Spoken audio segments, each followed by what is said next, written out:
Hello प्यारे बच्चे, very good morning. और इस वीडियो में मैं बताने वाला हूँ कंसंट्रेशन टर्म, बहुत ही इंपॉर्टेंट है।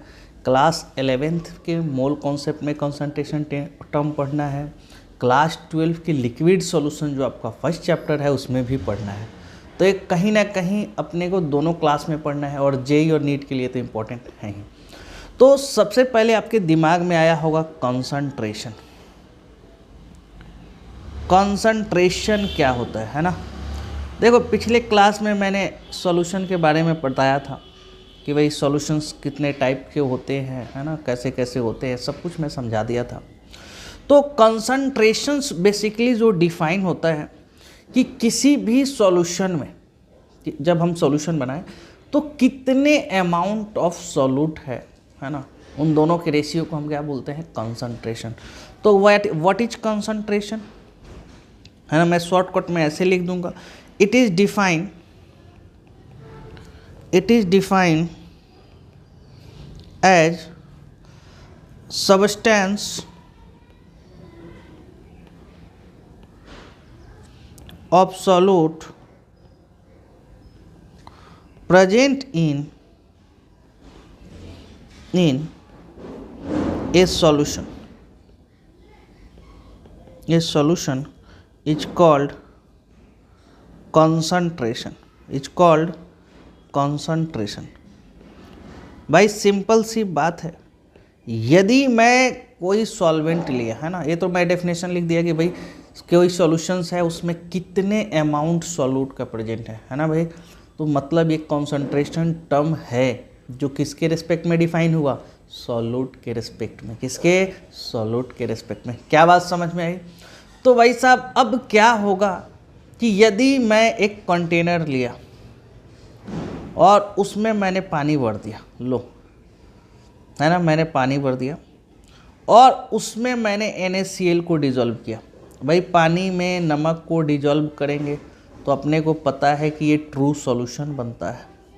अपने को पता है कि भाई ट्रू सॉल्यूशन बन गया। ट्रू सॉल्यूशन का मतलब होमोजीनियस मिक्सचर, इक्वली डिस्ट्रीब्यूट हो जाएंगे, हर जगह पे नमक की जो अमाउंट होगी सेम होगी, उसको हम क्या बोलते हैं, ट्रू सॉल्यूशन, है ना। ये सब हम चर्चाएं पहले कर चुके हैं। तो भाई कंसंट्रेशन डिफाइन कैसे हुआ था कि कितने सॉल्यूट हैं पार्टिकुलर सॉल्यूशन में। मीन्स कंसंट्रेशन इक्वल टू, मैं लिखना चाहूँ तो भाई सॉल्यूट अपॉन सॉल्यूशन लिख सकते हैं। अब सॉल्यूट का क्या भाई, अमाउंट लेंगे तो अमाउंट क्या हो सकता है, या तो सॉल्यूट का मास होगा, नहीं तो मोल होगा, नहीं तो वॉल्यूम होगा। यही तो हो सकता है अमाउंट। सॉल्यूट का या तो मास होगा, नहीं तो मोल होगा, नहीं तो वॉल्यूम।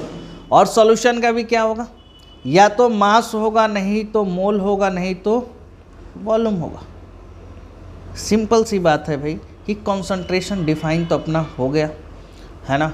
लेकिन जो अपने पास टर्म आएगा, जो फर्स्ट टर्म है कंसंट्रेशन टर्म, है ना, आप लोग मेडिकल कॉलेज में जाओगे, आप इंजीनियरिंग कॉलेज में जाओगे तो जितने हमारे पास केमिकल्स के बॉटल होते हैं ना, उस पर ये सब टर्म लिखा होता है। आप कभी मेडिसिन खरीदोगे ना तो आपको पता चलेगा कि यार इस पर क्या लिखा हुआ है, या टैबलेट पे भी कहीं कहीं लिखा मिलता है।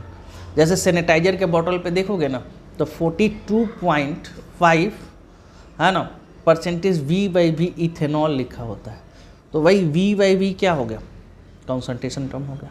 बात समझ में आ रहा है। सैनिटाइजर के बॉटल पे लिखा मिलेगा, आप लोग ध्यान से देखना, है ना।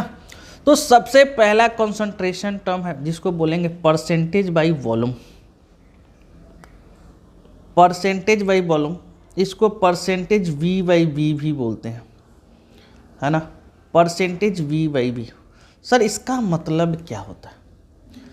अब ये डिफाइन होता है कि VmL solute present in 100 ml solution. क्योंकि देखो ये भी V है मतलब ml में होगा, ये भी V है ये भी ml में होगा। इसको तुम लीटर में लोगे तो ये भी लीटर में होगा। मतलब जो ऊपर वाला टर्म ना सॉल्यूट का, और नीचे वाला टर्म किसका, सॉल्यूशन का। ऊपर वाला किसका, सॉल्यूट का, नीचे वाला किसका, सॉल्यूशन का। तो मैं बोल सकता हूँ मेरे भाई कि VmL solute present in 100 ml solution, है ना, शॉर्टकट में लिख दिया है सॉल्यूशन, है ना। तो V ml solute present in 100 ml solution. जैसे मैं एग्जांपल में दूं 10% V/V, है ना, means 10 ml solute present in 100 ml solution. यदि आपके पास 100 ml सॉल्यूशन है तो 10 ml क्या होगा, सॉल्यूट। तो हम एक चीज़ तो और बोल सकते हैं ना कि भाई यदि वॉल्यूम ऑफ सॉल्यूट दिया है 10 ml, वॉल्यूम ऑफ सॉल्यूशन दिया है 100 ml, तो इसलिए वॉल्यूम ऑफ सॉल्वेंट कितना हो जाएगा sir, 100 minus 10 that is the 90 ml। Means volume हमारा क्या है, एक्सटेंसिव प्रॉपर्टी है, हम इसको ऐड और सब्सट्रैक्ट कर सकते हैं। अब मैं बोल सकता हूँ, यदि मैं एक छोटा सा सेकंड वाला एग्जांपल लूँ, ध्यान से देखो, है ना, बोर्ड पे देखते रहो। यदि आपको 20% V/V दिया तो क्या बोलोगे मेरे भाई, सर ऊपर वाला सॉल्यूट नीचे वाला सॉल्यूशन। तो हम ये भी बोल सकते हैं कि 20 लीटर सॉल्यूट, यदि आपने लीटर में लिया, खैर क्वेश्चन में ml में लेगा, है ना। आप बीमार होते हो तो 1 लीटर ना दवा लेने नहीं जाते हो, है ना, 50 ml, डॉक्टर 30 ml, 25 ml। तो जनरली अपन को ना इस चैप्टर में ml को यूज करना पड़ेगा, है ना। बट ऐसा भी लिखा मिले तो आप मस्त घबराना कि यार सर ने तो ml बताया था, ये लीटर में दे दिया। 20 litre solute present in 100 litre solution. तो आपको क्लियर हो गया, है ना, कि भाई यदि मैं पूछूं कि volume of solution equal to क्या, हम लिख सकते हैं क्या, बोल सकते हैं volume of solute plus volume of solvent. भाई सॉल्यूट और सॉल्वेंट से ही तो सॉल्यूशन बनता है। क्या बोल सकते हैं, नहीं बोल सकते, बिल्कुल बोल सकते हैं भाई। तो अपने पास यदि फॉर्मूला पुट करें कि फॉर्मूला क्या होगा, तो percentage V/V equal to volume of solute, है ना। आप ml में लोगो तो ml, है ना, जनरली इन ml में लिख देता हूं, अपॉन वॉल्यूम ऑफ सॉल्यूशन, है ना, इन ml, क्योंकि दोनों का यूनिट क्या होना चाहिए, सेम, इनटू 100। आप इस फॉर्मूले से कैलकुलेट कर सकते हो मेरे भाई, इस फॉर्मूले से आप कैलकुलेट कर सकते हो कि किसी भी क्वेश्चन में V/V को कैसे कैलकुलेट करें। जैसे मेरे पास एक प्यारा छोटा सा क्वेश्चन है कि 30 ml इथेनॉल, क्वेश्चन में क्या पूछा कि 30 ml ethanol is mixed with 45 ml water. अब इसमें दिमाग लगा, आपको 30 ml एथेनॉल दिया है और आपको वाटर कितना दिया, 45 ml। तो भाई वाटर क्या है, सॉल्वेंट, और एथेनॉल क्या है, सॉल्यूट। तो भाई सिंपल सी बात है, इसको डायग्राम से मैं बनाने की कोशिश करूं, देखो टेढ़ा हो गया, लो थोड़ा सा आगे करो। ये मेरे पास 45 ml वाटर था, 45 ml वाटर, और इसमें मैंने 30 ml एथेनॉल डाला। क्या डाला भाई, 30 ml एथेनॉल। तो ये मेरा था सॉल्यूट, ये मेरा था सॉल्वेंट। तो बताओ वॉल्यूम ऑफ सॉल्यूशन कितना होगा, वॉल्यूम ऑफ सॉल्यूशन होगा मेरे भाई कि भाई अपने को 45 प्लस 30 सॉल्यूट प्लस सॉल्वेंट, है ना, दोनों के वॉल्यूम ऐड करेंगे तो 75 ml।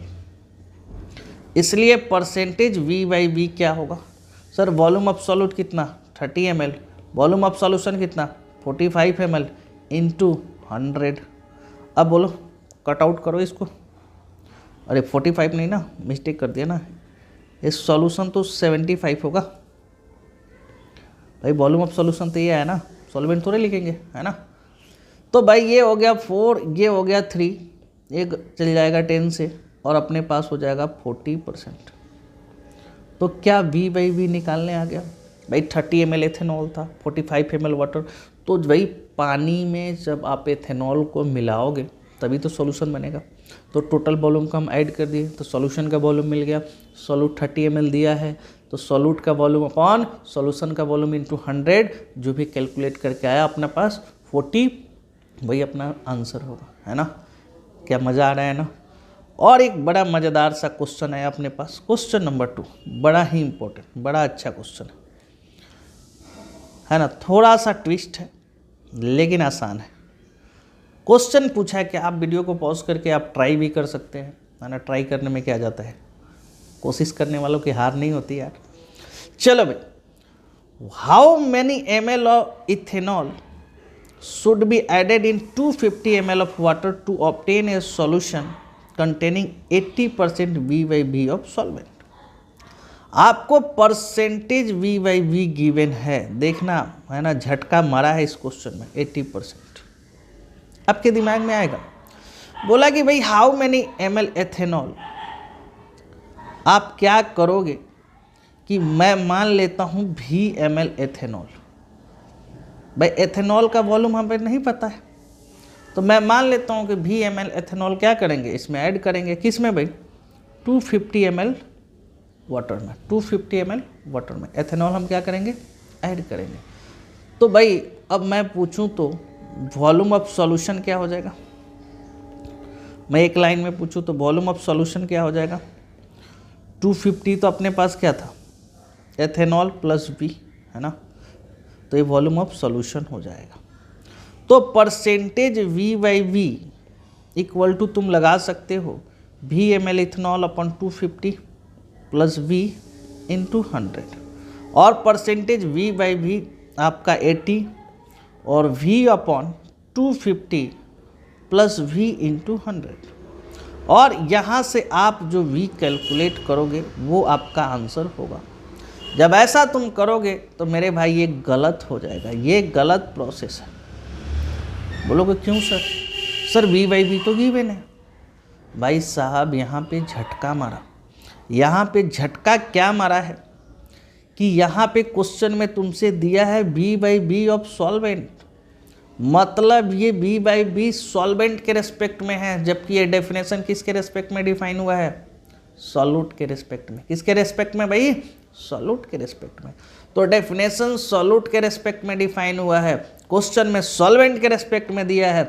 तो हम बोलेंगे जब 80% V/V सॉल्वेंट में है तो 20% V/V क्या होगा, सॉल्यूट में होगा। क्या मेरे भाई बात समझ में आया। तो सॉल्यूट के रेस्पेक्ट में फॉर्मूले लगा दोगे 20 अपॉन V प्लस 250 इंटू 100। आप इसको B के कैलकुलेट कर लो, मैं तो कितने बार क्वेश्चंस किया हूँ, मुझे तो आंसर याद है 62.5 ml। आप लोग कैलकुलेट कर लेना क्योंकि ये मेरा फेवरेट क्वेश्चन सदियों से रहा है। तो क्या आपको समझ में आया, है ना, ये क्वेश्चन समझ में आ गया ना कि मैंने ये क्यों लिया, क्योंकि ये क्वेश्चन में झटका मार दिया था। क्या बात समझ में आया। चलो भाई नेक्स्ट अपने पास कॉन्सेंट्रेशन टर्म कौन सा है। सेकेंड जो कॉन्सेंट्रेशन टर्म है परसेंटेज W/V। सर पिछले कॉन्सेंट्रेशन टर्म को आपने समझाया V/V, अब क्या है भाई W/V। What is mean by this, W क्या है, वेट किसका, सॉल्यूट का, V क्या है, वॉल्यूम किसका, सॉल्यूशन का। तो मैं बोल सकता हूं ना कि W gram solute present in 100 ml solution. भाई W ग्राम जो सॉल्यूट है 100 ml सॉल्यूशन में क्या है, प्रेजेंट है। जैसे मैं एग्जाम्पल से लिखूं 10% W/V, इसका मतलब होता है 10 gram solute present in 100 ml solution, 100 ml solution के अंदर 10 ग्राम अपने पास सॉल्यूट है। क्या बात समझ में आ गया? अब देखना, एक वेट है एक वॉल्यूम है, इन दोनों के बीच में जो एस्टेब्लिश करता है ना रिलेशन, वो होता है डेंसिटी। क्योंकि अपने को पता है ना, density equal to mass by volume, है ना। अब देखना क्वेश्चंस कितना प्यारा प्यारा सा बनेगा। इतना तो समझ में आ गया ना। तो परसेंटेज W/V क्या लिख सकते हैं? Weight of solute. सुनो, अब तुम ऊपर वाले ग्राम में लोगे ना तो नीचे वाले ml में, ऊपर वाले kg में तो नीचे वाले लीटर में, हमेशा यूनिट का ध्यान रखना। Weight of solute upon volume of solution, volume of solution into 100, है ना, इंटू 100। ये अपने लिए एक फॉर्मूला निकल के आया। बहुत प्यारा सा फॉर्मूला है। अरे कुछ नहीं फॉर्मूला है, बिल्कुल आसान सा है। जो मैं समझा रहा हूँ उसी को समराइज फॉर्म में लिख दे रहा हूँ। बहुत आसान सा प्यारा सा है। अब मैं आपको एक क्वेश्चन दूंगा, ध्यान से देखना, है ना। आप बहुत ध्यान से देखना क्वेश्चन को। An aqueous solution, an aqueous solution, मैं आगे बढ़ा दूं। An aqueous solution contain 30% weight by volume, volume of urea. Then calculate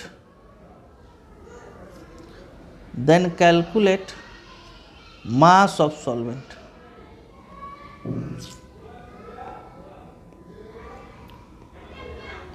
आप मास ऑफ सॉल्वेंट कैलकुलेट करो एक्वस सॉल्यूशंस की बात करें तो, ठीक है भाई। अब इसका मतलब क्या हुआ सर? इसका मतलब ये हुआ कि 30 gram urea present in 100 ml solution, 100 ml solution, ठीक है भाई। अब तो कंफ्यूजन हुआ। कई बच्चे पता क्या दिमाग लगाते हैं, mass of solvent equal to 100 minus 30 और 70 तुरंत बोलेंगे। जैसे मैं क्वेश्चन देता हूँ ना क्लास में, ऐसे ही बोलेंगे। बेटा ये गलत है। कभी भी सेम यूनिट को आप सब्सट्रैक्ट कर सकते हो, ऐड कर सकते हो, मल्टीप्लाई कर सकते हो। भाई साहब ये तो ग्राम में है और ये ml में है, कहाँ से माइनस कर दिए? लेकिन तुम्हें तो आंसर जल्दी में लाना होता है। तो इसका आंसर क्या होगा? इसका आंसर ये होगा, क्वेश्चन इनकम्प्लीट, क्वेश्चन इनकम्प्लीट।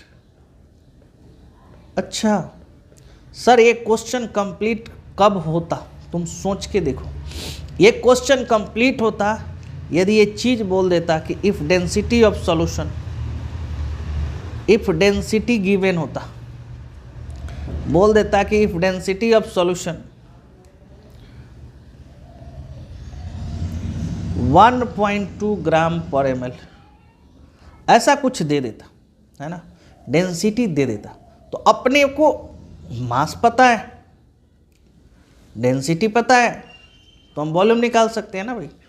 तो density equal to mass by volume, इसलिए वॉल्यूम इक्वल टू, अपने को वॉल्यूम इक्वल टू क्या होगा?